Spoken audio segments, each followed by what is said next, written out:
In 1991, two German hikers in the Alps found what they assumed was a dead mountaineer. It wasn't. It was a 5,300-year-old man, frozen and remarkably preserved, later named Ötzi.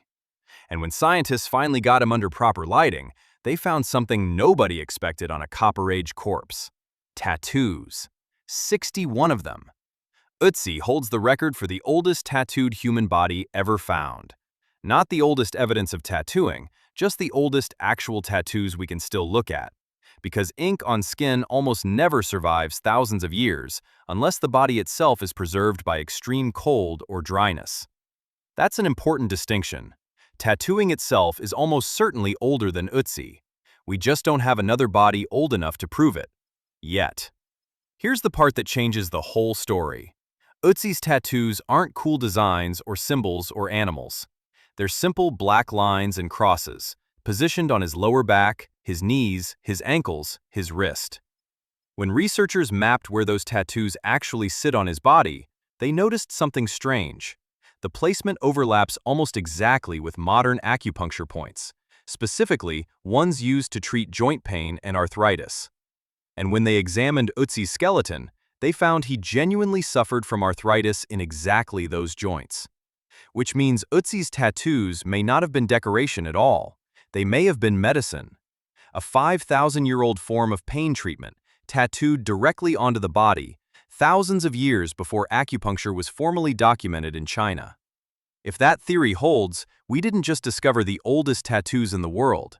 We discovered a prehistoric medical chart worn directly on the patient. For decades, the assumption was that Ötzi's tattoos were made the same way most ancient tattoos were believed to have been made: cutting the skin with a stone blade, then rubbing charcoal ash into the open wound. Recent experimental archaeology has challenged that.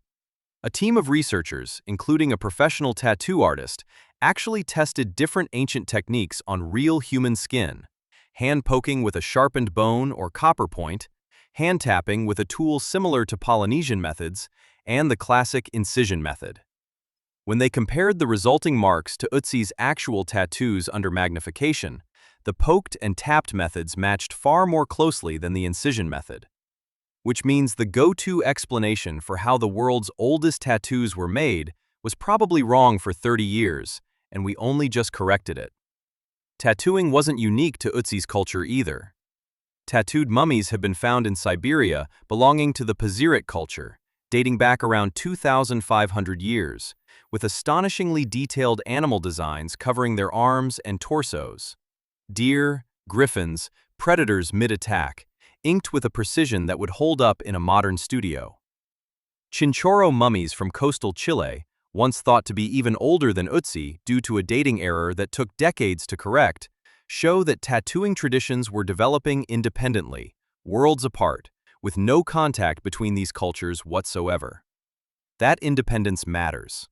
When completely unconnected human populations on different continents separately invent the same practice, permanently marking the body with pigment pushed under the skin, that's usually evolutionary biology's way of telling you a behavior is deeply, deeply human. Not a trend, a tendency.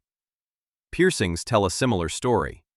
Ötzi himself had pierced ears, with earlobes stretched to somewhere between 7 and 11 millimeters in diameter. Deliberate, gradual stretching using progressively larger plugs, a practice still used by cultures around the world today.